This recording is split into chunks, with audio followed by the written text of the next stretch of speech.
This LX251 from Starrag, this is actually a machine in their production facility, and this week, working in conjunction with Hexagon, they're actually showing this multitasking machine, actually machine blades, but once they've been machined, what they do is they use a wireless laser scanner from Hexagon to come in and check the parts. Now they do a 36 or no less than 36,000 points on a point cloud in a second. I mean, how quick is that to actually to measure and check these parts? I mean, if you were using a touch probe, that would take a lot longer. And of course, if there is any inaccuracies, you can then rectify it. And of course, you cannot come to an event like this and not see the STC 1250 HD in action. Now, this is a serious 5-axis machine with a pallet system on it, but it's not just a 5-axis milling machine. It can turn, it can grind, it's a multi-discipline machine.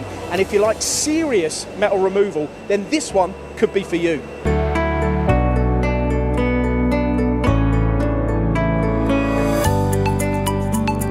Now this is quite unusual but really interesting. Now here you've got a Fanuc cobot which is actually installed or positioned where you would generally expect the second pallet on the machine or the twin pallet on the machine to be.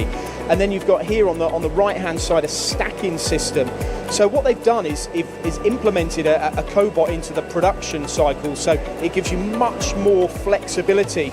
And you can see with this you can have whatever size of part, you can have billets, you can have a number of different components. You can also use vision on this, so you can pick up different types of parts and know that you're reliably putting them into the machining area. Now with this too, on the presentation I saw, they've actually got situations where they've got like AGV vehicles in front of the machine where the cobot is coming out and picking parts off of an AGV and then putting them into the stacking system. Totally flexible.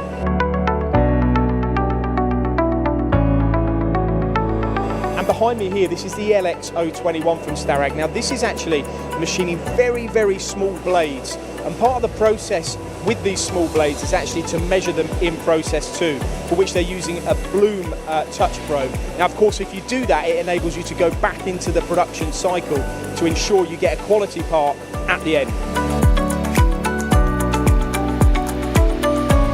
There's so much that goes into machining of parts like this, and blades and so forth for the aerospace sector. That's really what this event is about, talking about all the different production processes and what's involved. And in this instance, behind me, the presentation is talking about not just the machining strategy, but the partners that they work with to identify the quality of the finished part and to ensure that the process is verified and that there's no vibration in the machining process, the correct tooling's used, the tooling strategies.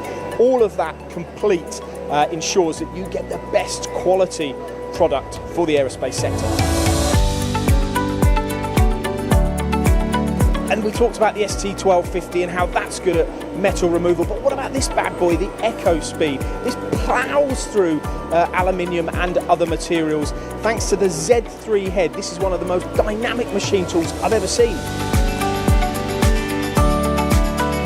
So how do you ensure you're getting the best out of your machine tool? Well, Tim behind us has been working on a demonstration here this week where this Hecker X55, working in conjunction with CG Tech, is monitoring the forces of machining.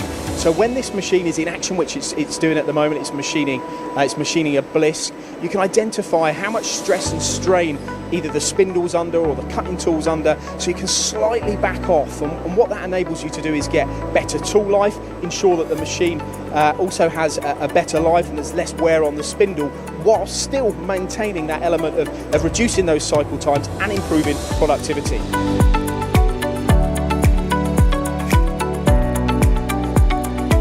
So then we've got wire arc additive manufacturing on display. Now you're thinking, what on earth is that? Well, I thought the same until I sat in this presentation yesterday.